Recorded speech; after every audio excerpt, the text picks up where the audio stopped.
Moi drodzy, temat, o którym dzisiaj będziemy rozmawiali, jest zapisany w 32 rozdziale Księgi Wyjścia, w jej początkowych wersetach.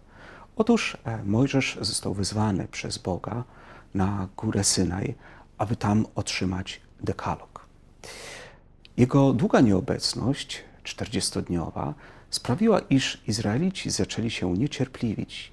Myśleli, iż wraz z opuszczeniem ich przez Mojżesza opuścił ich także Bóg. Zatem zaczęli wołać do Aarona, żeby utworzył im złoty posąg, cielca, który miałby im wyobrażać Boga prowadzącego ich do ziemi obiecanej. Zróbmy taką analogię. Wyjechaliśmy z naszej ojczyzny, wyszukaliśmy kraj, w którym mieliśmy spełniać nasze marzenia. Okazało się jednak, że spełnianie tych marzeń ma swoją cenę i tej cenie postanowiliśmy zadedykować nasze życie. Celem mogła być materia, nowy dom, samochód, studia.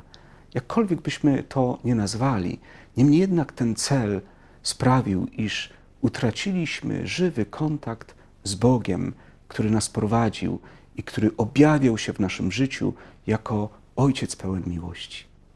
Tak bardzo zostaliśmy pochłonięci służbie temu Bożkowi, którego wybraliśmy, że w konsekwencji mogliśmy uszkodzić, zniszczyć nasze relacje małżeńskie, rodzinne i inne relacje, które jeszcze przetrwały w naszym kraju, z którego wyjechaliśmy.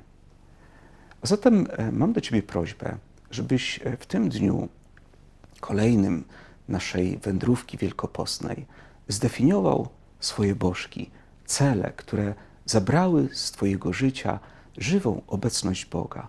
Jest to bardzo istotne, dlatego że od Boga wyszliśmy i do Niego zmierzamy. I tak naprawdę nasza Ojczyzna jest w niebie i nie możemy poświęcić tego celu żadnym innym.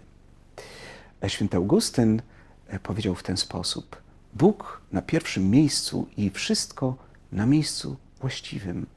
A zatem Bóg nie jest przeciwnikiem Twojego szczęścia, nie jest przeciwnikiem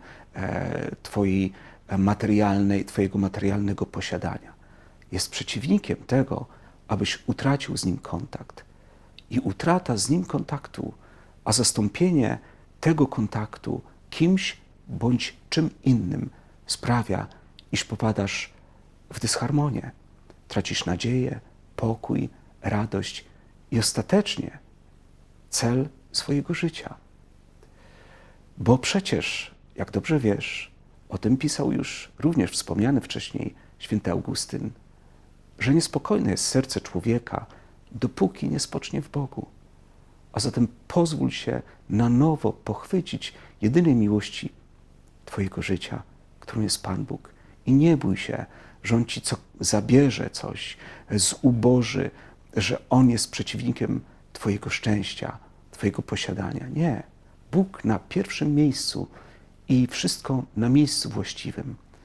A zatem w Twojej modlitwie, która będzie kończyła dzisiejszy dzień i kolejny dzień naszego rekolekcyjnego zmagania, zdefiniuj, co zabrało Ci Boga i na nowo w Twojej osobistej rozmowie z Nim powiedz: Jezu, Ty jesteś moim Panem i temu celowi, tej jedynej relacji podporządkuj wszystko, a zobaczysz, jak do Twojego życia, do Twojego małżeństwa, rodziny, pracy wróci harmonia i pokój.